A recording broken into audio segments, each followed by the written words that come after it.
Thank you, Mr Speaker, and of course we too welcome the ceasefire in Lebanon.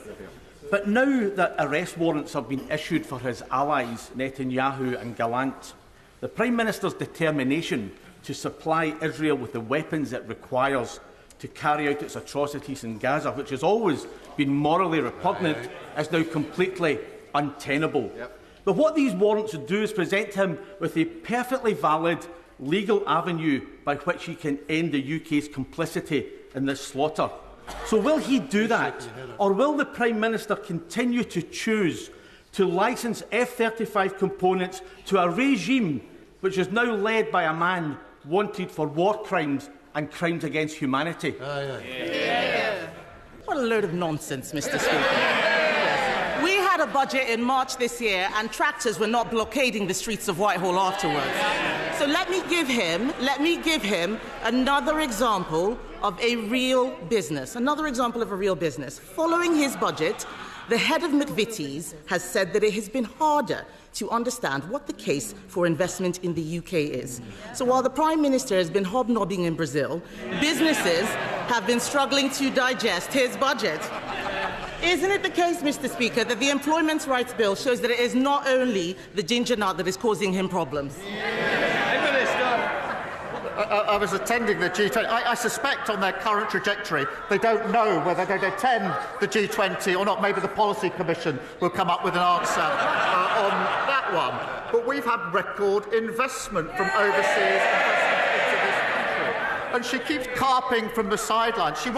She says at this dispatch book, she wants all the benefits of the budget, all the investment, but she doesn't want to pay for any of it. Mr Speaker, she's racked up £6.7 billion of unfunded commitments in just 3 weeks as leader of the opposition. So once the cabinet of the economy, we're the ones growing the economy.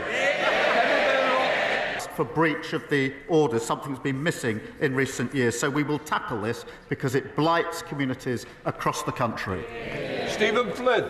Thank you, Mr Speaker. As everyone in the House will be aware, we're currently in the middle of BBC Anti-Scam Awareness Week. And of course, the advice in that context is always simple. If you see a scam, you should report it. So with that in mind, can the Prime Minister advise the House? Is he aware of anyone who's promised to reduce energy bills only for them to increase? Is he aware of anyone who promised to back business only to tax business? And is he aware of anyone who promised to protect pensioners only to pick their pockets for their winter fuel allowance? Well, it's very good to see. Sorry. The gallery will not clap and not interrupt the proceedings. Prime Minister. Mr Speaker, I'm very glad to see him in his seat in this House, as I'm sure many of his colleagues in Scotland share that sentiment.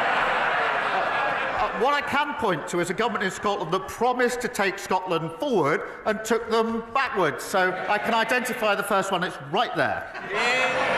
Daria Ali. He clearly didn't read his briefing about the EV mandate. The fact is, we changed the date and made it easier for people. Everything he has done is attack people. The budget was an attack on farmers, an attack on workers, an attack on pensioners, an attack on the young, and an attack on thousands of charities and businesses across the country. The whole system is broken, Mr. Speaker, and he is making things worse. He is making things worse.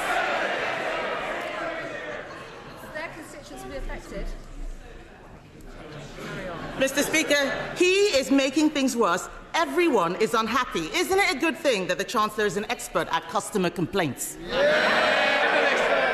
Mr. Speaker, I think she's just read out the charge sheet against the last government. Everything is broken.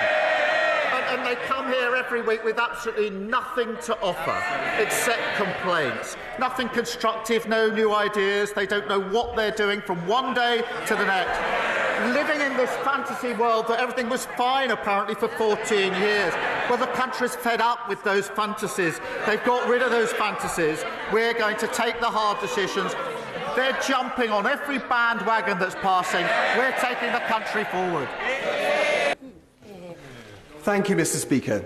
We recognise that Labour is determined to defend the economically disastrous Conservative policies of being outside the customs union and single market.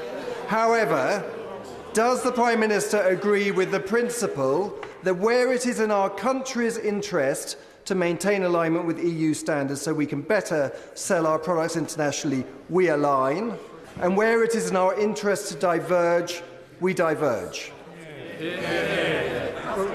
I certainly agree that the deal we got under the last government is not the best deal that we can get, and that's why we're determined to reset the relationship which we have already begun.